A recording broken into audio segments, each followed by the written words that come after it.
I guess we're on. Should I begin? Yeah. Hello, everybody. My name is Rick Jewell, and I will be your host this evening.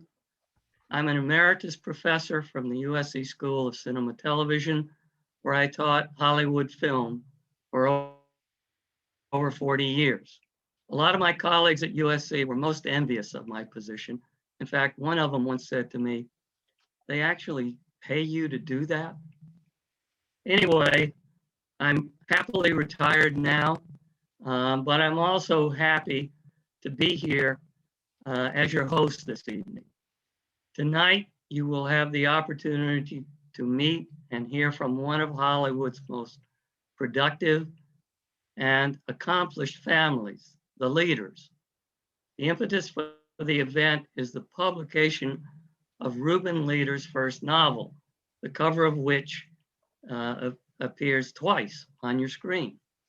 So allow me to set the stage for what's to come. We'll begin by discussing Reuben's new book, then bring on the sisters, Mimi and Geraldine, for a wide-ranging conversation about their family and the siblings' careers in the entertainment industry. But first, let's go over a few details. In the chat box, you will find a link to purchase Reuben's book. We hope many of you will employ it. The event is being recorded and will be available on Reuben's YouTube channel in case you want to watch it again or recommend it to some of your friends. As the evening moves along, feel free to submit questions to the Leaders. Just type them into the Q&A box at the bottom of your Zoom screen. We'll choose a few to ask during the second half of the program. Finally, I want to thank the Busby Group and the wonderful bookstore, Book Soup, for co-sponsoring tonight's get-together. Now let's meet the Leaders. I'm going to start with Geraldine, but before I do, I must say that if I tried to mention all the credits that she and her sister and brother have amassed, we'd never get anywhere tonight. For example, IMDb lists 34 TV series and movies that Geraldine worked on as one of the most formidable casting directors in show business. Here are just a few of her many credits. Family Affairs, Family Matters, The Drew Carey Show, Living Single, Veronica's Closet, North Shore, and Dads, plus such movies as Exiled in America, The Baby Doll Murders, and Pay It Forward. She won an Emmy for the influential series Arrested Development, and she also won Casting Society of America awards for that show, as well as Oliver Bean.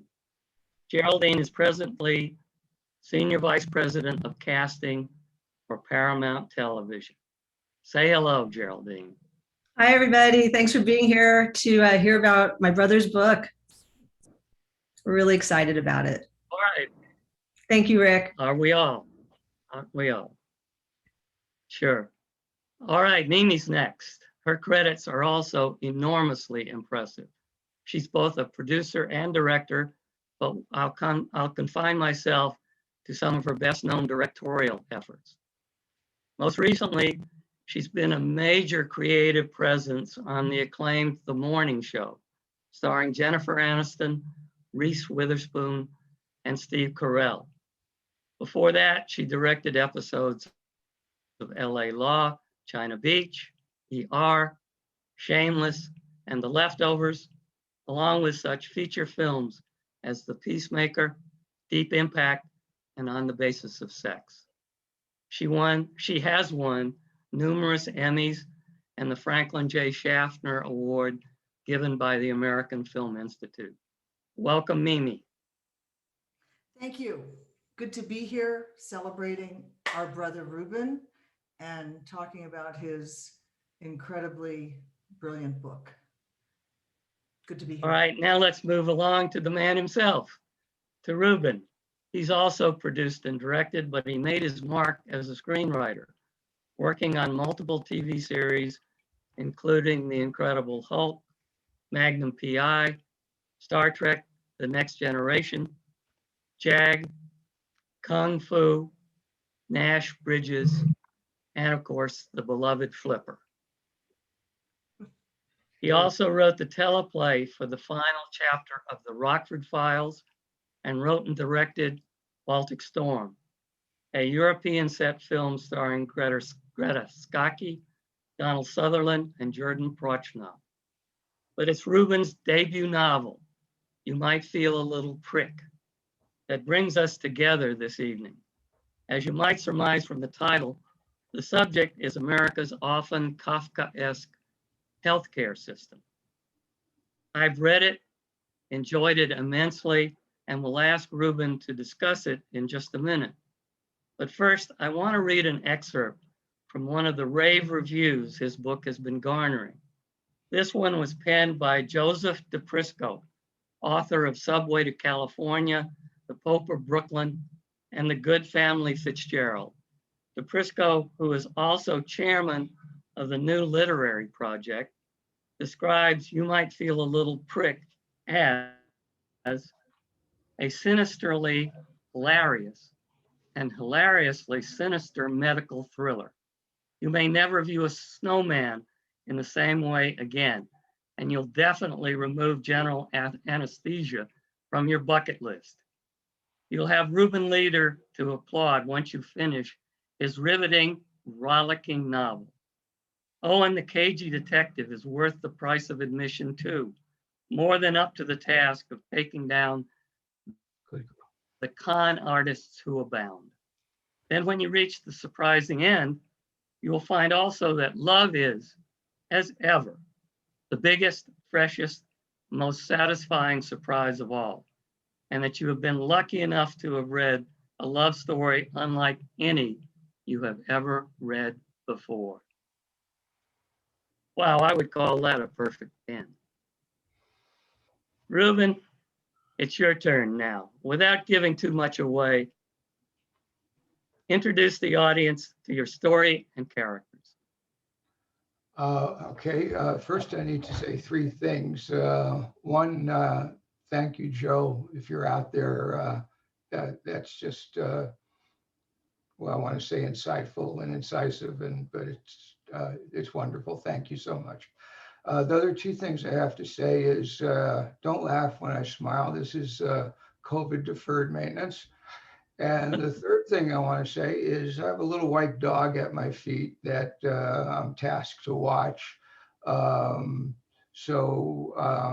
I mute myself at some point and deal with her, it's better than putting her outside or she'd be howling.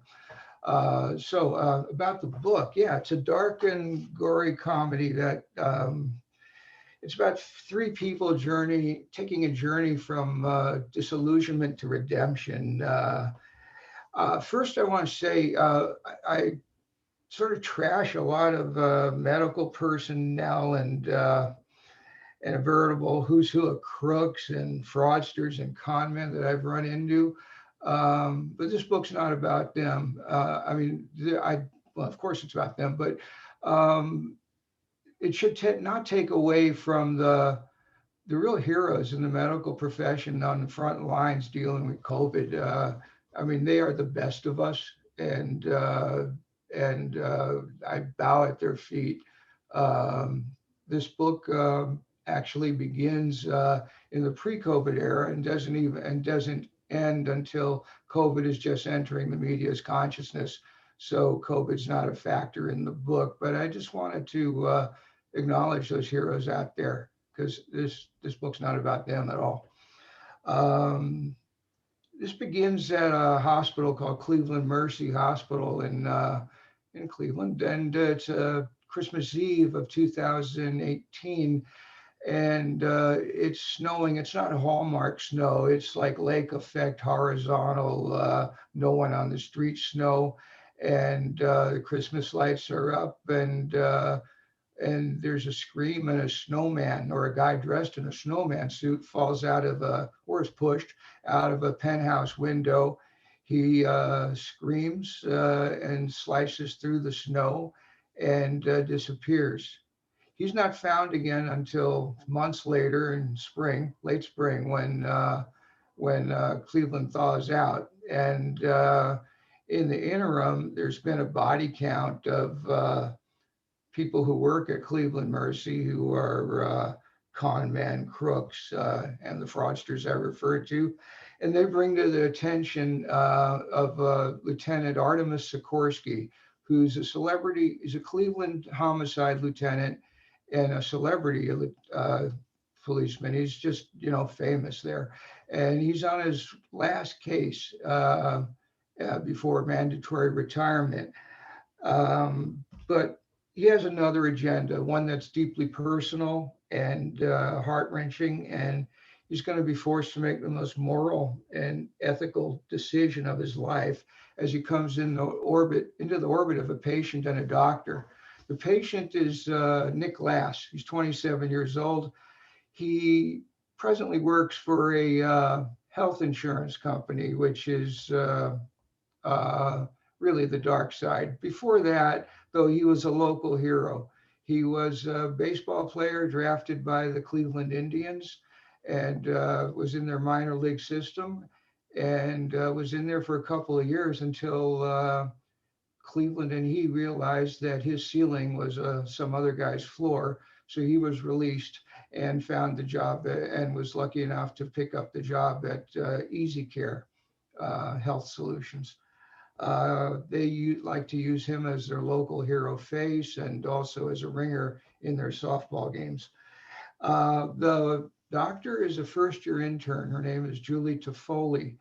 She and Nick have been sweethearts since the 7th grade when they used to dance to Celine singing Our Heart Will Go On in the Mayfield Middle School gym.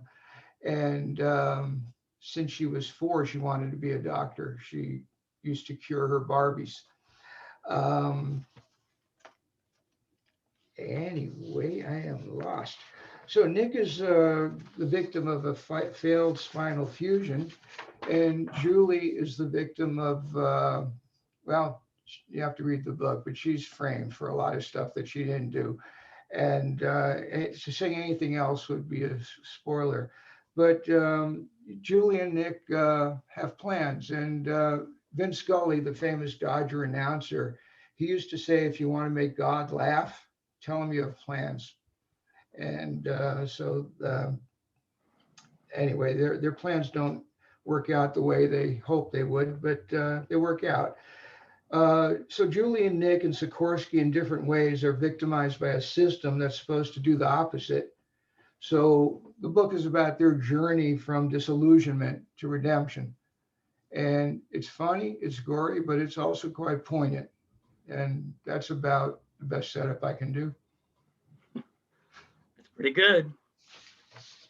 Reuben, it's traditional in events of this kind for the new to read passages from the new book. I can think of many that would be apropos, so I'm anxious to find out which one you have chosen. Reuben, would you please oblige us with a reading? I'd be happy to.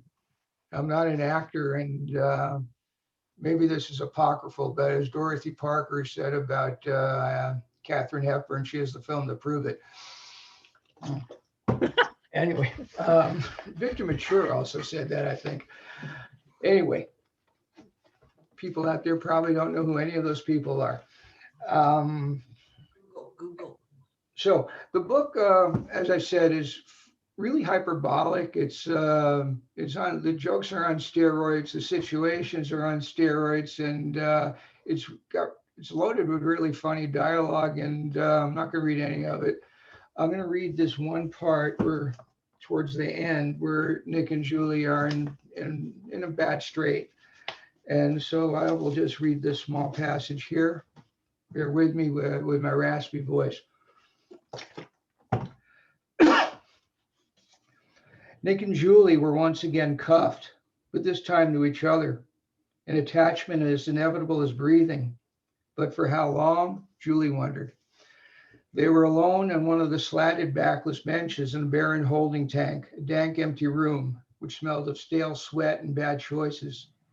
Julie couldn't help but think about how they got there. Once upon a time, she and Nick had been like everyone else who bought into the mythology that if you believed, that if you worked hard enough, your dreams and aspirations would come true. But now their dreams were no longer theirs, snatched away by a capricious universe, a cosmic jokester they never saw coming. She tried to move her cuffed hands a bit, but realized Nick had fallen asleep against her shoulder. One of those rare, fickle moments when the invisible weights on his eyelids forced them closed and his body gave in to its need for regeneration, as fitful and brief as the moment might be.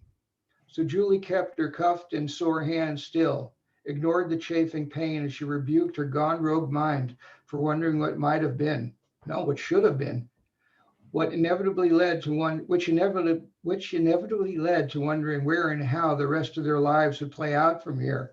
From this bench, no place good.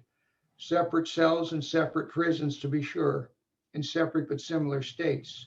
States of despair and disillusion. To be self-pitying about it, well, screw it. Cue the violins. How else was she supposed to feel? The answer was it didn't matter because life as planned was over for them. Obligatory as the final shot in a doomed couple in some black and white French film noir, flawlessly framed heartbreak, their punishment for having the vanity to dream. From another room behind a closed door, voices indistinctly murmured, phones jarringly rang. No ringtones here, just old school strident bells that wouldn't have been out of place in an good old Policier Americain, the American noir, where Sikorsky would have been played by fellow Clevelander Brian Donlevy. No discussion of American film noir would be complete without mentioning tough guy actor Brian Donlevy, who often played hard-nosed cops, sometimes with a fairly discernible heart. Well, Sikorsky wasn't Brian Donlevy. Sikorsky was a poser, a third-rate throwback, with about a third of the brains of the blacklisted Hollywood scriptwriters who pseudonymously laid bare their despair in the blank page. And despair was never a good beginning, just an inescapable end. The door opened. That's nice, Reuben. Thank you very much. Now, one of the things that immediately leapt off the page as I read your book is you don't have a medical background, and yet the book seems written by someone with an encyclopedic knowledge of doctors, hospitals, hospital procedures, nurses, pharmacology, and so on. How did you amass all this crucial background information? Practice. Unfortunately, I amassed it through hard-earned experience. What Nick goes through in this book is a scintilla of what I went through and someone very close to me went through, and their experiences are in this book. So writers are supposed to be sponges, right? Surgeons have their sponges that wipe up the blood, and we're sponges that listen to what they say. And so for too many years, I've been in these exam rooms, these ORs, and I've heard it all. Now, the stuff that happens after you go out under general anesthetic, I availed myself of YouTube videos of these operations. So I know them backwards and forwards. I have a really good friend, Stephen Beck, who's a doctor. And Steve's also a writer. I met him on a sci-fi show about 20 years ago. Wonderful writer. And he helped me where I needed medical help and also help with the writing in terms of making things clearer, sharper, medically speaking. But basically, just short answer to the question is I've been through it. Well, I guess it's too late for you to go to medical school, but you're ready. Yeah. Anyway, I understand that your story began as a screenplay. Why did you decide to change course and turn it into your first novel? It was really impulsive. I was having a really, this will sound like a first world problem, but bear with me. I was having a really good run for a while, selling original screenplays to big studios everyone's heard of. And many of them were spec scripts, original ideas. And what generally happened was a journey into what's called development hell, where you would have a group of executives whose life experience basically included an IB MBA and watching lots of TV and movies and not so much real life. They would give notes, you do the notes. You always try and be collaborative because that's how this movie business works. And but then they'd get fired. Some other people come in, give you different notes. And then maybe a director was attached and the director would get fired and a new director would come in and have new notes. And about a year later, you've written, you wonder why the script bears no resemblance to what sparked the sale in the first place. So sure, the checks are wonderful. And like I said, it's a first world problem, but you might feel a little prick. It was extremely personal to me. And so my manager had a relationship with a packaging agent at a really big agency and gave him the script. The script went to the story department at the agency, which is to get what's called coverage, which is like a book report on the script.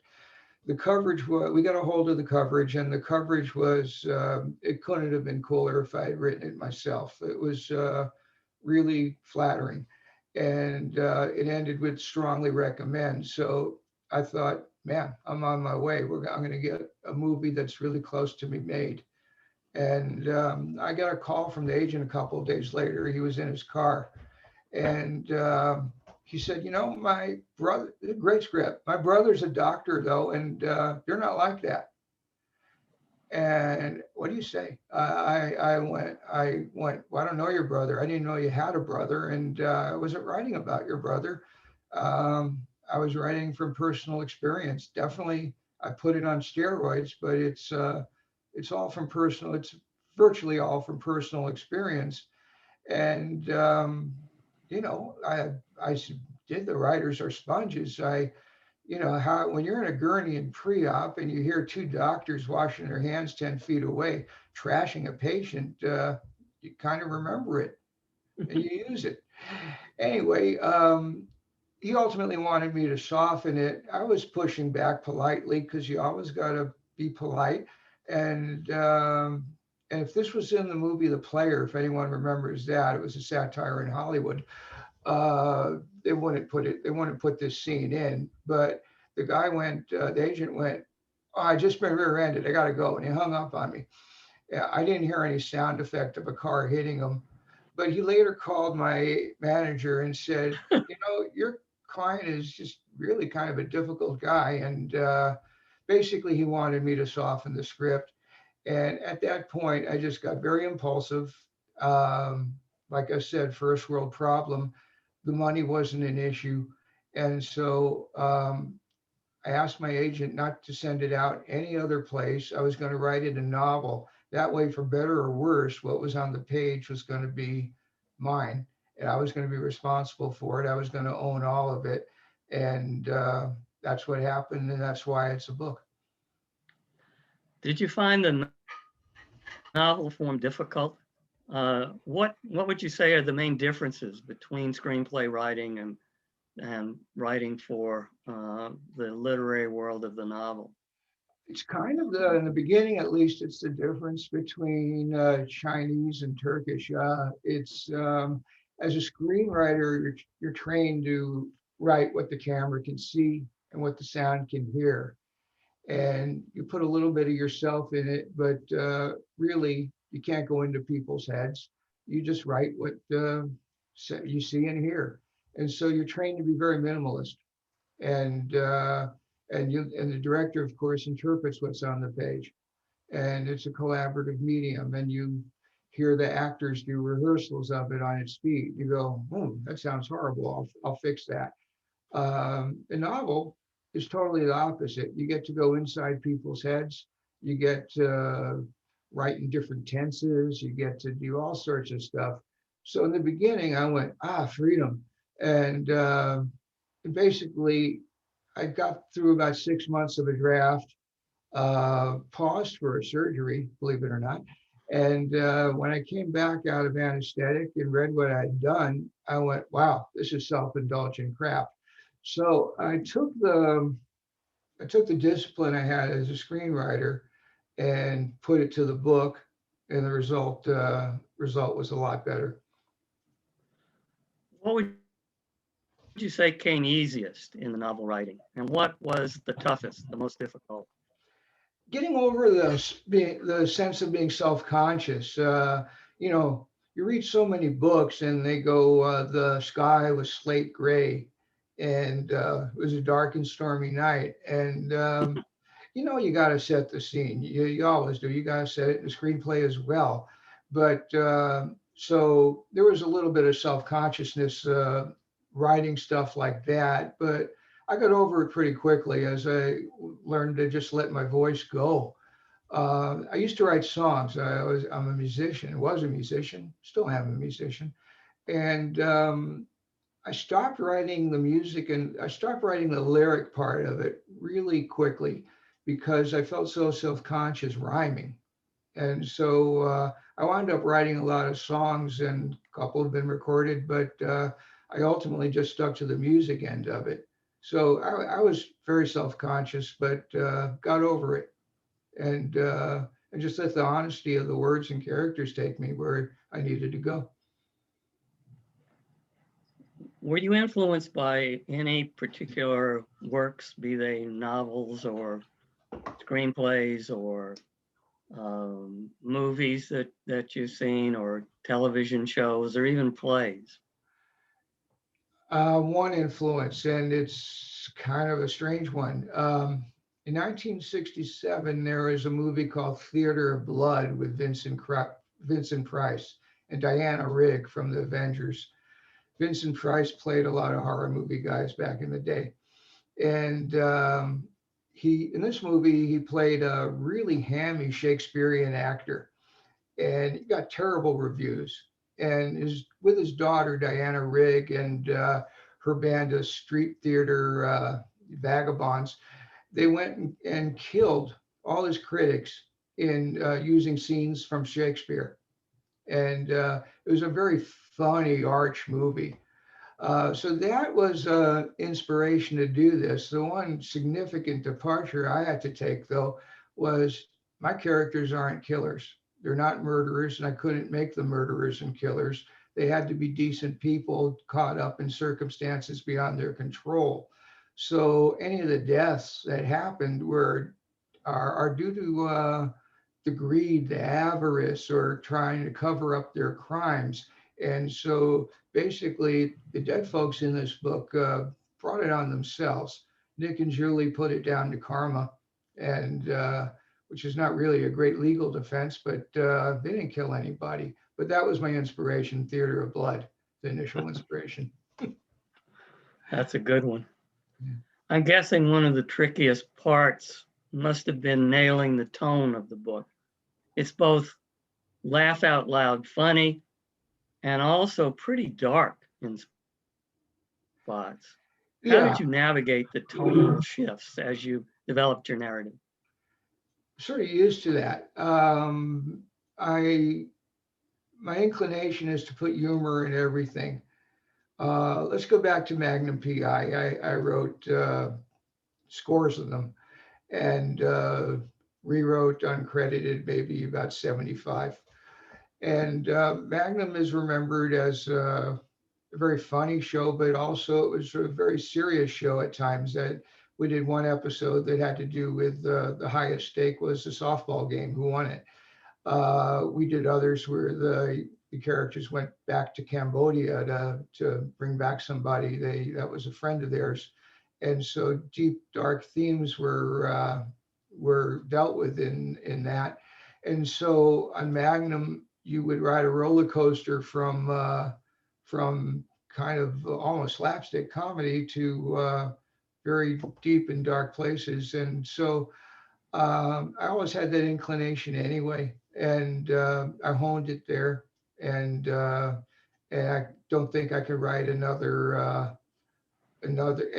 other material without having that. It's a high wire act, absolutely, but I don't mind. I can do it without a net. Obviously, I didn't prepare for the changes in lighting here. Oh yeah. But anyway, I'll move forward. We're overdue in asking Reuben's famous sisters into this conversation. I'm going to start with Mimi. What comments or questions do you have of your brother about his new book? Well, Reuben actually does have humor in everything he does, even his emails and texts. You know, Reuben, growing up with Reuben, he was always the one who was the funniest and the darkest. And, you know, I think the book is, as you've said, darkly funny. It's the detail is extremely cinematic.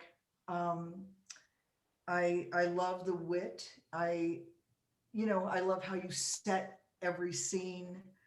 But as gory as it is, it feels very grounded and very real, even though there's a big body count. It's just hilarious. It is laugh out loud, and it is very meaningful, and it is in many ways an indictment of all the things that are wrong in the medical profession. And you know, I read an early draft of this, and of course I've read the recent book, and it was really interesting to see the long version and then the shorter version, because what do you take out? It was just all so brilliant, and it's a very cinematic book. You really are in it when you're reading it. You're really on a ride, and I love it. I love the book.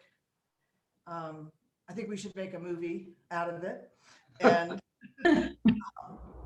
I think it would be incredible. Well, thanks. The one thing I wanted to do though is not forget about the nobility of the medical profession when it's right, and I wanted to have a truly well-motivated and compassionate character who represented that nobility, and that of course is Julie, and later another character who I'm not going to spoil, but thank you. Geraldine, I imagine anytime you read a story these days, your mind starts to turn over and you begin to think how you might cast it for the screen. Now, what about you might feel a little prick? There are plenty of juicy characters here. Who should play some of them in a movie adaptation? It's funny you say that. When I was reading it, I'm casting it in my head, like who's that? No, this person would be, no, this person. I think Nick, I think it would be like, you can go anywhere from Timothy Chalamet to Bo Burnham, and they're completely different people, but they would both bring amazing, interesting takes on that character. And Julie, I love like Emmy Rossum. I think she'd be great. And Jennifer Lawrence, if it's a movie. And then Sikorsky, Mandy Patinkin, Alfred Molina, Stanley Tucci. I mean, the list goes on. It's such a rich character in the book that you have so many different ways that you could portray that character. Bryan Cranston. And Bryan Cranston. How do you respond, Mr. Author? I leave it to her. She's brilliant. She's yeah. Well, She's thank you. She's the I expert. don't want to leave out Bryan Cranston though. He's wonderful. He's my birthday mate, so I shouldn't have, I didn't say him. So there you go. Great cast. I want to There see. you go. Let's go make the movie. Yeah. Right. We Let's can do always it. find a director. I can think of somebody. I'm sure we're going to be talking more about Reuben's new novel, but I'd like to switch gears now and move along so that we can discuss the backstory of the Leder family. Once again, I'm going to continue with you, Geraldine. Tell us about growing up in the Leder household. What did you learn from your dad, Paul, especially? Paul, for those of you who don't know, was a dynamic writer, producer, director, and jack of all trades who spent a long career in the world of low budget, independent filmmaking. So please tell us about the Leder household. Well, being the youngest, I feel like they should probably go first. But being the youngest, you know, you had to be scrappy and you had to like really like get in there to be heard. And you know, I listened a lot. I observed a lot. I, you know, at a young age was working on our dad's films, and I didn't, you know what I was doing. One point, it was like, okay, you're going to be the script supervisor.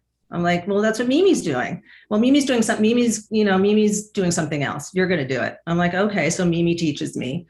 And then I started editing with him, and I started splicing dailies while they were out shooting. I'd be, you know, in the house and in our kitchen nook, basically splicing dailies. And so, you know, we did a lot of things growing up, and there was a lot of people in our home all the time. We always were surrounded by people. Our parents, it was a place where people were always welcome. Whatever they needed, they were there for them. Our father was called Papa Paul, and he was a papa to everybody. He changed a lot of people's lives because these young kids would come and want to be filmmakers, and he just put them to work, and they would learn the craft. And it was, I mean, including us. He put us to work. And it was really, he changed people's lives.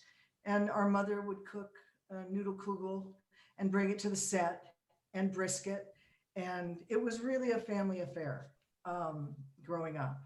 And that's sort of what happens when you make a movie. You make a new family. And so, you know, we made movies with our family and created new families. It just got bigger and bigger. And it was like going to school. It was our school.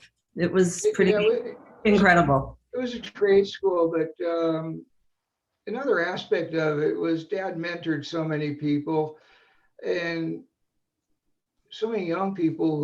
We were young, of course, but so many young people who were at crossroads in their lives, who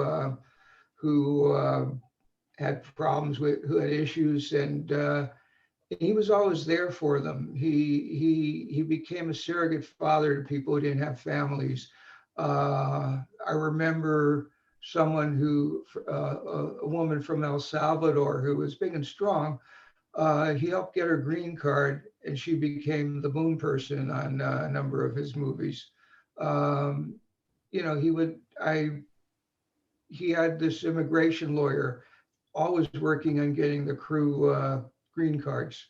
And he was just there for people, and he never hesitated to help and it wasn't any sort of savior complex. He just genuinely loved people and loved helping. And he also learned everything himself. If you didn't know how to do something, there was no internet then. He would just figure it out and throw everybody else in the deep end as well. And yeah, we made a lot of mistakes, but it was invaluable. For example, you know, I was a decent writer. I co-wrote some of the scripts with him, which you know, I should be embarrassed about, but I'm not, because they were with my dad. And but because the budgets were so minuscule, I learned very quickly to write for production. I learned not to write sentences like the Mongols sacked the village, and because how do you shoot that? And so when I first got my mainstream break, Universal and the Hulk, um, they recognized I knew how to write for production, and that helped me immensely in getting started and getting promoted. And so I owe so much to my dad, my mom. My mom's a survivor. Our mom's a survivor, and I remember seeing these young people not knowing what the tattoo meant, and her explaining it to them. Our dad was. Let me go back in time. When he was 17 in 1943, he had to get my grandma's permission to enlist in the army, and he was in Patton's Third Army, and he was among the first troops to liberate Buchenwald concentration camp, and he spent months there nursing survivors back to health. Before that, assisting on battlefield operations. Then came back and put it behind. Anyway, I'm rambling. Okay, it's good, good stuff. I'm kind of assuming that all three of you decided on your career paths while you were working with your dad. Is that right? Geraldine, why don't you start? Why? Well, it was, I think it was something that we just grew up with, and it was just something that I mean, film was such a big part of our lives. He used to take me to double features, and I would be seeing like these amazing, like I remember we would go to Lena Wertmüller movies. It was a double feature, Seven Beauties and Swept Away. And I was like barely a teenager. I was so young to see these movies. And I think that it was just embedded in us, and we just loved it. It just was exciting. It was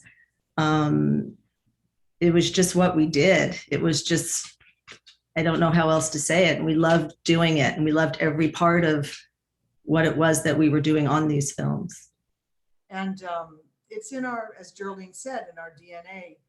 Reuben's daughter, Stephanie Leder, is an incredibly brilliant screenwriter and producer. And my daughter, Hannah, has directed, co-directed, co-produced, co-wrote, co-starred in her movie called The Planters, which is on Apple TV if you want to watch it. It's brilliant. So it's in the family, DNA. It's we inhaled it. It was, we went to work. It's sort of like we weren't asked. You just did it. You just had to do it, but you wanted to do it. It was like, here, do this, do what? And we would learn how to do it. And it was pretty exciting once we like he would say, just like you put these, you edit it like this, you put them together and you splice, you put the tape, you just do it. I said, I don't know what just do it. You can do anything. If you put your mind to it, you can do anything. You can do it. Just go. I'm like, okay. Go ahead. Memory of our dad. It was horrifying. He was a jack of all trades, as Reuben said. He did everything. One of the things he did, he would cut his own negative because these movies he made were 300 cash flow. He'd mortgage the house. He would do everything, but I would see him with a cigarette dangling out of his mouth and, cutting negative and watching the ash. And it was on the dining room table. That's where he would cut the negative. He wore gloves though. Yeah. Stephanie just completed a pilot for Netflix. I got to brag on that a little bit, but we talk about my writing being dark and sick, and this kid is way sicker than me. I mean, she's really, really sick. In fact, she called me up a few minutes before this started and said, "What are you going to say what your book's about?" I told her. She ripped it apart and said, "They're going to click off." And she told me, and she helped me out a lot. This is Stephanie, right? Yeah, this is Stephanie. My son, I don't know what went wrong with him. He got a degree. He's a doctor in philosophy, and I'm thinking Uber driver, but he's a death panel. He works as a medical biomedical ethicist. No showbiz for him. He's the only one that went to the other side. Yeah. You went rogue. Right, right. I want to get back to you for a minute, Geraldine. How and why did you get into casting? I I guess at a young age, I was doing all these different things. I mean, I really loved editing. And then I was, working on my dad's films too, and I was casting, but I really loved them both. I mean, there was something about editing that was just I just loved it so much. And then I also loved casting because I love actors, and I loved, I just love everything just about them, how they could take a role and just make it their own, and how everybody can do something different with the role. And then I decided, I was a young age, and I was like, okay, I'm going out for jobs in editing as an assistant editor, apprentice, or a casting assistant. Okay, I said, whichever one comes first, that's what I'm gonna do. And so my first job was on Cheers, and this wonderful casting director, Laurie Openden, took a chance on me. And that was my first job, and I stayed with it, and it was the best thing I ever did. I love it to this day. Let me tell you a little story about Mimi. There's a photo in an old LA Times when Mimi was 5 years old at the art studio at Barnsdall Park. And what? You mean Geraldine? Yeah. And Mimi's behind the camera. And It's what? Geraldine who's behind the camera.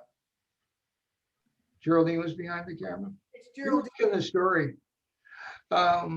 Anyway, Mimi stuck with camera, learned camera in these films, and was ultimately accepted at AFI as the first woman cinematography fellow, and shot a lot of films for directors there, and that propelled her into the mainstream. And one of the low budget movies we did is one that Dad doesn't like to talk about. It was a 3D monster movie we shot in South Korea. But Mimi was shooting war games. We can't imagine the U.S. Army letting us do that now, but she was shooting war games with the South Korean Army. And all that, I think, led her into script supervising and then inevitably directing. And I don't think she would have gotten there, maybe that path, maybe not that quickly, if she didn't do so much camera on Dad's films. Right. I have a lot of questions for Mimi, but I'm not through with Geraldine. Oh no. Go to I Mimi. want to know what have been the most personally rewarding shows that you've cast. Oh, there's too many. I can't single them out. They're all special. I mean, a lot of them are special in their own way. It'd be horrible to single them out. Okay. Speaking of single, Living Single. I love Living Single. It's really very, very close. It was really a Friends precursor. Right, right. Yeah, you should talk a little bit about that one. That's a really special show. Living Single? Yeah. Yes. Oh, I mean, it was a great show. It was a great show at the time. It was really fun to cast. It was just amazing people that we got on the show. The creator, Yvette Bowser, was, she's incredible. And it was just a really great show to work on. I worked on it for probably about the pilot and probably I didn't do the last season, probably about 3 seasons of it. And it was just a great experience. It was amazing. It was more than that. It was a trailblazing show. It was a show with an African-American cast who were friends, and just wasn't promoted like the Friends that came after that with the Caucasian cast. Just different shows. Just different shows. It's different, of course, but it's a landmark show. I love that show. Mimi. I'm watching it now. Reuben mentioned that you started out as a script supervisor. Now, correct me if I'm wrong, but I think it's very rare that anybody starts out as a script supervisor and then ascends to producing and directing. Can you tell us how you navigated that particular career move that you made? Well, I went to and by the way, the picture in the LA Times of the little girl behind the camera was Geraldine. Even Oh, though, even though I then I put it down to an aging memory. I'm get sorry. light on Zoom, but um, I went to the American Film Institute as a cinematographer at age 21, and I was accepted into the cinematography program. I had directed a short, and they had asked me to come in as a director. And I said, no, I want to be a cinematographer. I love to shoot. I love images. And then, of course, as soon as I got in, I wanted to be a director. Doesn't everybody? And so I basically became a script supervisor as a means of support, as making a living. And I made my own short. And it was very, difficult in those days. I know it's ancient history, to have made a film, because we did it as our dad did, on short ends. And Reuben and my father paid for it. It cost $17,000, and it was a short film. And I showed it to Botchko and Greg Hoblet, who were producers. And I'll just give you the short version of the story. And basically, I had worked for them as a script supervisor, and then they gave me my break as a director off of my short film and my passion to become a director. And then from there, it just exploded. And I was one of the, there was only a handful of us, a handful of women directors at that time.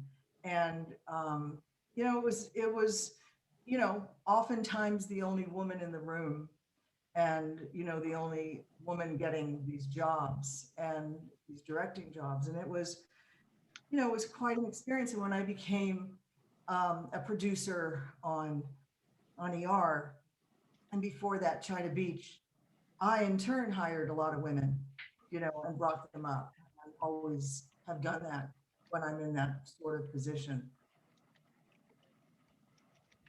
Okay. I don't know. Well, just looking at your credits, even before I heard what you just said, it's always seemed to me that you have been anxious to become a trailblazer.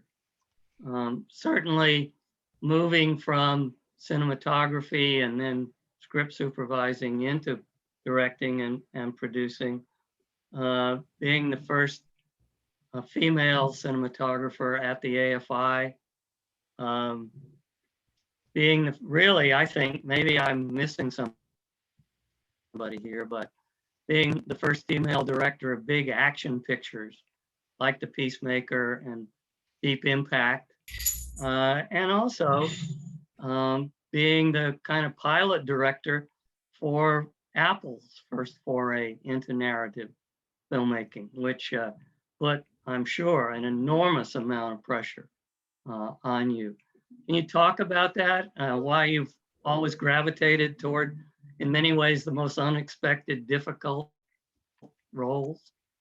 I'm just a glutton for pain and punishment. And um, I love making films and television. I love telling stories. I don't really differentiate the big screen from the small screen. I mean, that's even a lie I just said. But in terms of the storytelling, is the same to me. But, filmmaking is different, when you're making it for the big screen, how you frame a shot, what, how you shoot it. But doing the morning show was really a challenge. It was, Apple's first big flagship show, working with the incredible artists, Jen Aniston and Reese Witherspoon and Steve Carell, Billy Crudup, Mark Duplass. I mean, Karen Pittman. I mean, the cast just goes on, and Carrie Aaron, our writer showrunner is kind of like Reuben in that she's very dark and very funny. And it was really fun finding the tone of that show. I think I'd always gravitated to shows like Larry Sanders, and I loved the behind the scenes of what happens behind the scenes. And that's why I gravitated towards the morning show. All right. I've got to ask you about Ruth Bader Ginsburg. She, of course, died less than a year ago, invoking an almost unprecedented deluge of sorrow. Even before she passed, Ginsburg had become a legendary figure, the notorious RBG. Did you feel extra pressure to do justice to this brilliant jurist and feminist icon during the making of On the Basis of Sex? Well, yes, I felt an enormous amount of pressure telling her early life story, and and her struggle for gender equality, and her being the only woman in the room, and I related to that. And she was, in so many ways, very childlike and fun and crack jokes, and you know she was incredible to work with. Her nephew Daniel Stiepelman, wrote the screenplay, and she approved the screenplay. And meeting her for the first time, we had dinner. It was like going out on a first date. You don't really want to, you do a little small talk, but she doesn't do small talk. And so I had to ask her all these very personal questions, and it was, I was like sweating. Like it was very challenging to ask her, like, well, how did you know Marty Ginsburg, who she married and was the love of her life? How did she know he was the one? And she always said that Marty Ginsburg married her because of her brain, and anyway, she was extraordinary to work with and to tell her story. And when I asked her to be in the movie, she immediately said yes. I think she loved, being in front of the camera. I think she loved performing. I watched her in court. She was extraordinary. She was brilliant. It was an experience for me, for all of us who made the film. And it was just really an honor to have made that movie. Did she get to see it before she passed? Oh yeah. She saw it. She loved it. She she loved it. I sat behind her. I strategically, took a spot in the theater where I could watch her, just to make sure, was she nodding off? She liked it, and she just loved it. And her whole, when we had a screening for her, she brought her entire family. I mean, everybody, cousins, nephews, grandchildren. And it was quite an experience to watch the family watch her. And, she loved Felicity as well. And, they got to spend some time together. And, she had a great life and a great, she did so much for our country. Changed, I don't even remember how many, 183 laws that affected women and men, and had a great love story. She was all about family and what was right. All right. Well, congratulations. That's all I can say. I love the movie too. Reuben, we're starting to get a little short of time, so I'm going to cut your career a little bit short here, but I do want to ask, That's first fine. of all, how you became a prolific and accomplished screenwriter. Was that your dad's influence, or was it sort of learning on the job? A combination of all that.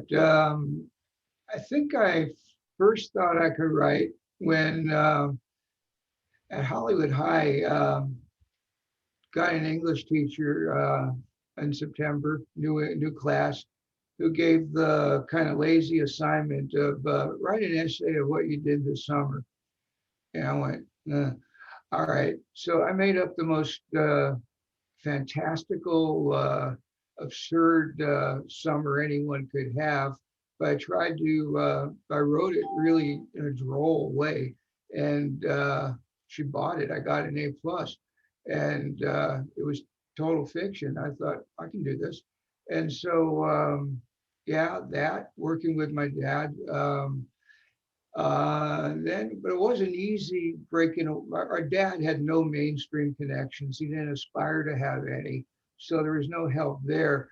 So I painted houses, I played piano in bars, I tarred roofs, all the while helping raise 2 kids. But I kept writing, and being a house painter, I think I painted this one place we rented, painted the bathroom purple and green. And pre-internet, so I would get these letters, rejection slips. And I had at least 50 of them on that bathroom, purple and green bathroom wall, until someone finally took a chance on me. And that was it. I got in and was lucky enough to stay in for a while. And you never look back. Well, no. I've got to ask, did you ever have the yen to write a novel when you were in the middle of your successful writing, directing, and producing career? I thought about it, but never seriously. I certainly, it's the white whale for writers, and I wanted to give it a try, but the practicalities of supporting family and making a living and and helping out your kids precluded that, and so I stayed working. It was it was something that I would think about, but then the more important thing was, can I finish this rewrite by next Tuesday before it shoots? So yeah, I've wanted to, but really didn't have the chance till now when I made my own chance. Well, I'm glad you finally got an opportunity to do it. Since it's turned out so well, are you going to embark on a second? Yeah, well, yeah, I have it outlined. I have it outlined. It's called "Let Your Poor Heart Break a Little." It also features some darkness and light, and it's not in the medical field, but it's that same sort of genre of being very funny but being ultimately very serious. Great. Okay, I think and entertaining as well. Oh, I know it will be. Since we're getting short of time, I want to see if we've got some questions here. We've got questions from your cousins.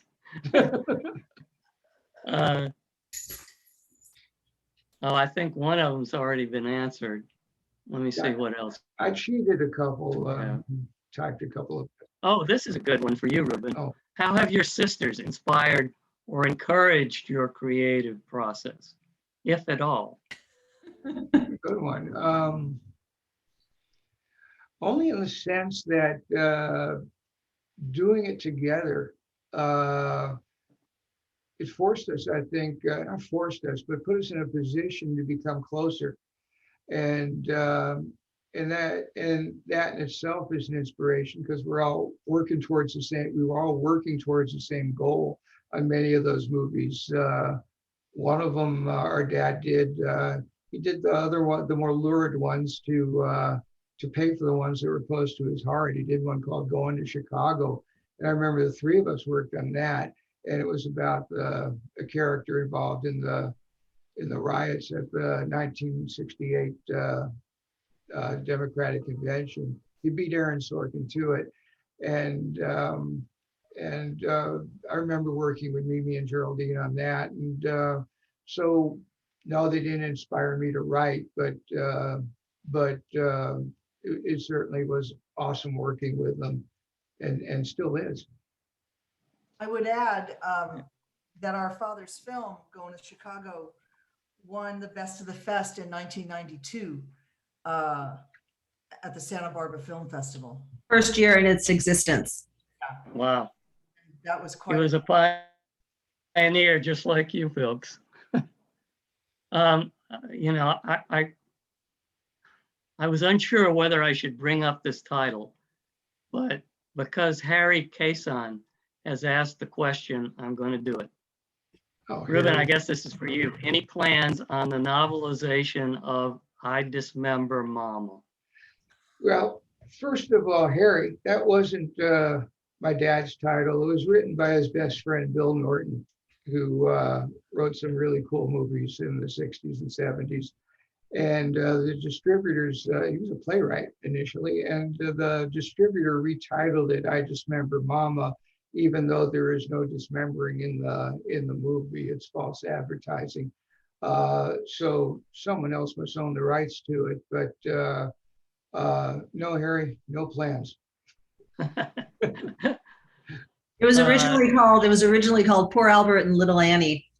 So there you go. That's the original title. So One of the classic titles, for better or worse. Yeah, he was stuck with it. Sarah writes, would the Leder family ever consider collaborating on a film project together? If so, what would be your dream project? I guess this is for all of you. I think that's an easy answer, Mimi. Good, Mimi. I feel we should, I think the dream project, I hear that my voice is very low. I'm sorry about that. I don't know how to turn this up any louder, but I think our dream project is You Might Feel a Little Prick. And we also have another movie that Reuben, Stephanie, and I wrote called I Dismember Papa. And it is about our family.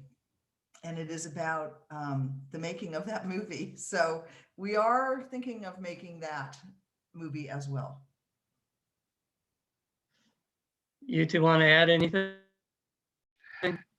No, I wish we can get the funding for that, because it's a rollicking coming of age movie for us. It's and the movie within a movie, even though it can be a really tired trope, is quite funny. And also it's quite. Our dad died of lung cancer, and that is ultimately in the book, and he achieves his greatest achievement while he's sick, and so there's a poignancy to that movie as well, and we would love to make that movie at some point. I hope you're able. I really do. Here's somebody who says, let's see, I'm not looking at the name. Maybe it's anonymous. No, Tracy Mercer. Love the Leders. I was lucky enough to work with two of you in the past. Reuben, congrats on your novel and the great reviews. Would love to hear about why now you decided to write your first novel versus making this story a screenplay, which is what it very easily could be as well. Is that something you were thinking about by chance? I should have read this all before I read it. Obviously, you've kind of already answered it. Do you want to amplify? Well, I did answer that question. I guess Tracy might have tuned in late, but briefly, Tracy, it was a screenplay, and I ran into an agent who wanted me to soften it, and I sort of said, "Oh, the heck with that. I've had enough of this," and went and wrote it as a novel, and therefore, for better or worse, I own it. I'm not sure I understand this question, but perhaps you will. Abby Phelps writes, any chance some sort of replacement or alternative version of Sentimental Journey will be forthcoming? Is that something you worked on before? Okay. Mimi, you probably need to take it. You want to take this, Reuben? you take it, Reuben. Okay. Yeah, Sentimental Journey was, our dad wrote a screenplay in the early 70s about his, if everybody remembers the movie by Claude Lelouch called A Man and a Woman, it cross-cut between a a man and a woman who were destined to meet and fall in love. And Sentimental Journey was about his experiences as a soldier liberating a camp. And my mom's experience, she's Belgium, she's from Belgium, and her family was killed, and our mom survived 5 camps, including Auschwitz and the death march out of there. And so my Sentimental Journey was my dad's dream project. And it was about him and my mom, and he never could get it made. After he passed, I had a job in Australia for 13 months, and he had just passed, and it was really fresh. I took the script down with me. I rewrote it, and Mimi gave it to Steven Spielberg, and he actually bought it, and unfortunately never got made. He instead made Schindler's List, so he probably didn't want to make 2 Holocaust movies.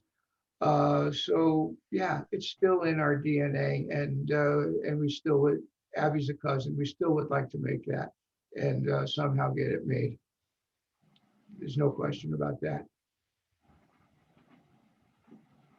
We have an anonymous attendee who asks, how was your approach to writing your novel different and or similar to your approach to writing screenplays? I kind of covered that one as well. It's Right. It's a different kettle of fish, and a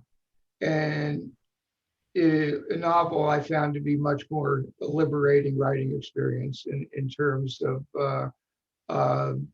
really going into people's heads. Spending screenplays, you better be out of a scene in 3 pages or the audience gets bored. In a novel, you can spend a little bit more time, a lot more time if you want. Time, you can stretch time. It's a freer way to write, and I really enjoyed it. Here's a good question from Rachel.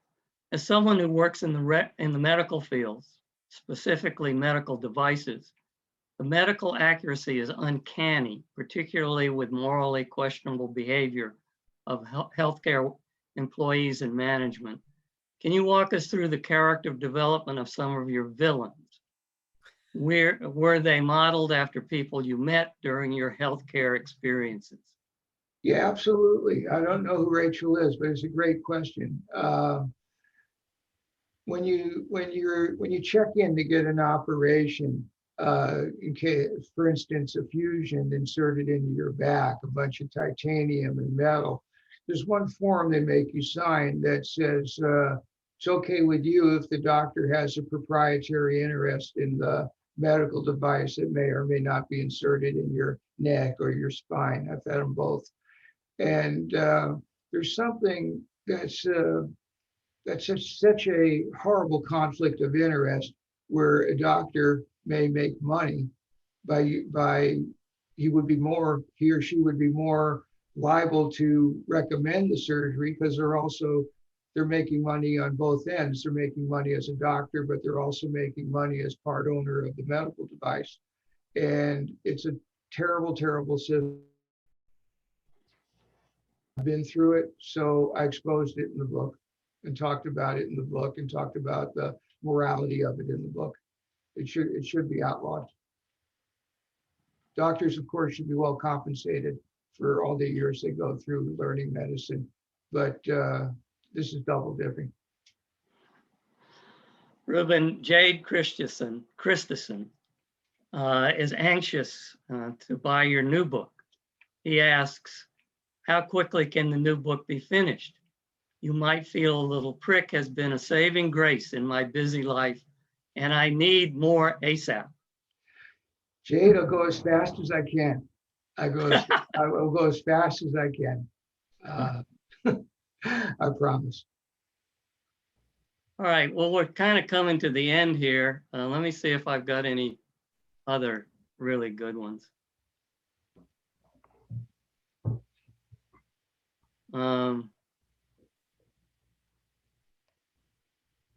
This question is from Nick Haddad and is directed to Reuben. Were you on the set when Frank Sinatra was guest starring on Magnum PI? And do you have any recollections of that? I heard that he only liked doing 1 or 2 takes at the most. Well, unfortunately or fortunately, as the case may be, I spent most of my time in Hawaii, but I went back to LA figuring I'm not going to help much on a Frank Sinatra show.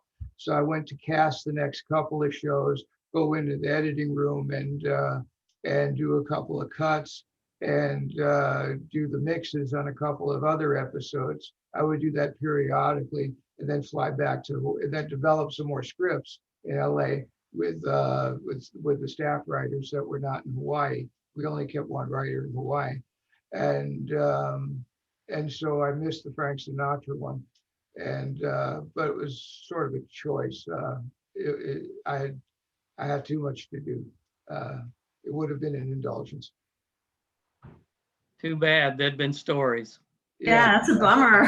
I know, but a lot All of right, it. I think we've got one more question here, Yeah. and then we better wrap this up. Nicholas Vargo asks or says, as a writer myself, I know all stories go through different drafts. For Reuben, how many drafts did it take to write You Might Feel a Little Prick before you were satisfied with the final book? Nick, countless drafts. It was way different than screenwriting. My first draft was about 840 type pages, so it was War and Peace. So I got a lot more disciplined and did many more drafts. And then I got very obsessive and OCD about every word.